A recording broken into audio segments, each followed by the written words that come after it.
मैंने कभी नहीं सोचा था कि ये दोनों एपिसोड मुझे इतने एंटरटेन करेंगे और मैं तुमसे सच कहूंगा, मैं इस प्रीलूड को लेकर कुछ खास एक्साइटेड था नहीं। मैं इन्हें बस इसीलिए देख रहा था ताकि मूवी को लेकर चीजें क्लियर रहे। अच्छा एनिमेशन, बुज्जी और भैरवा की खट्टी मीठी दोस्ती और बीच बीच में हल्की फुल्की कॉमेडी, सब कुछ मजेदार था। और एपिसोड देखने के बाद मुझे पता चला कि क्यों नाग अश्विन ने ये प्रीलूड निकाला, क्योंकि मेकर्स फिल्म में वो सारी चीजें कवर नहीं कर सकते जो कि होनी चाहिए। और इसीलिए एपिसोड देखना बहुत जरूरी है, क्योंकि कल की सिनेमैटिक यूनिवर्स की वर्ल्ड बिल्डिंग, बुज्जी की बैक स्टोरी और भी बहुत सारी चीजों के बारे में हमें ये प्रीलूड रूबरू करवाने वाला है। पर तुम टेंशन मत लो, अगर तुमने नहीं भी देखे हैं तो भी इस वीडियो में मैं सारी चीजें कवर करूंगा जो कि मूवी देखने से पहले तुम्हारा जानना बहुत ज्यादा इम्पोर्टेंट है। सबसे पहले तो वर्ल्ड बिल्डिंग से शुरू करते हैं। तो ये जगह काशी है जहाँ हमें ये सारा कांड होता हुआ दिख रहा है। अब ये क्लियर नहीं किया गया है कि पूरी दुनिया में काशी एक शहर बचा है जहाँ पर लोग रह सकते हैं या फिर कोई और भी जगह है, लेकिन एपिसोड में कुछ सीन में थोड़े थोड़े हिंट मिलते हैं जो ये बताती है कि बाहर भी लोग रह रहे हैं। जैसे कि इस सीन में जब भैरवा और बुज्जी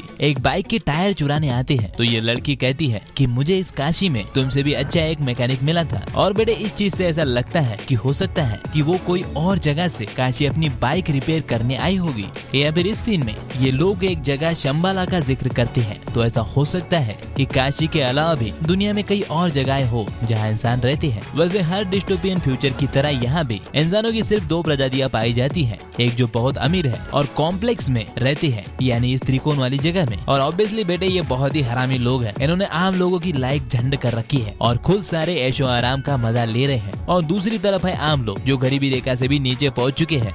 एक तीसरे किस्म के भी लोग यहाँ पर है जिन्हें रेबल कहा जाता है। वही अपने क्रांतिकारी लोग। ये इन अमीरों के सख्त खिलाफ है और इसीलिए समय समय पर उनके कार्गो को यानी उनके सामान ले जाने वाले शिप को लूटते रहते हैं। जैसे कि अभी अनुमान लगाया जा रहा है, ठीक वैसे ही फ्यूचर में हम इंसानों ने अपनी बकचोदियों से नेचुरल रिसोर्सेज की वाट लगा रखी है। बाकी सब तो छोड़ो, तुम्हें शुद्ध ऑक्सीजन भी दुकान से खरीदना पड़ता है। रेबल कल्कि के लोग जिन्हें की राइडर कहा जाता है, उनसे पाइनएप्पल चुरा के ऐसे खुश होते हैं जैसे कि उन्होंने सोने से भरा हुआ ट्रक लूटा हो। उसमें भी उनमें से सिर्फ एक इंसान को एक्चुअली में पता होता है कि ये है क्या, और उसने भी पाइनएप्पल को उसके बचपन में देखा होता है। अब बच्चा लोग, इससे तुम अंदाजा लगा सकते हो कि यहाँ पर फ्रूट्स या फिर कोई भी और नेचुरल चीज बची ही नहीं है, और अगर है भी तो सिर्फ कॉम्प्लेक्स वालों को ही मिलती है। इसलिए कहता हूँ सालों पेड़ लगाओ, वरना वो दिन दूर नहीं जब हमें भी अपने पीठ पर ऑक्सीजन के सिलेंडर लेकर घूमना पड़ेगा। क्या बात कर रहे हैं? सो आई थिंक अब तुम्हें पता चल गया होगा कि आखिर कल्कि के फ्यूचर की दुनिया होगी कैसी। अगर हम बात करें भैरवा की, तो फिलहाल उसकी लगी बड़ी है, वो भी हद से ज्यादा गरीब है, पर उसके सपने बहुत बड़े हैं। हालांकि बहुत ही पुरानी कहावत है, सपनों से पेट नहीं भरता। उसने पिछले 2 सालों से अपना खोली भाड़ा नहीं भरा क्योंकि वो कंगाल है, पर फिर भी वो सारे काशी में फेमस है क्योंकि उसने हर एक इंसान से उधार ले रखा है। लेकिन उसका प्लान है कि कैसे भी करके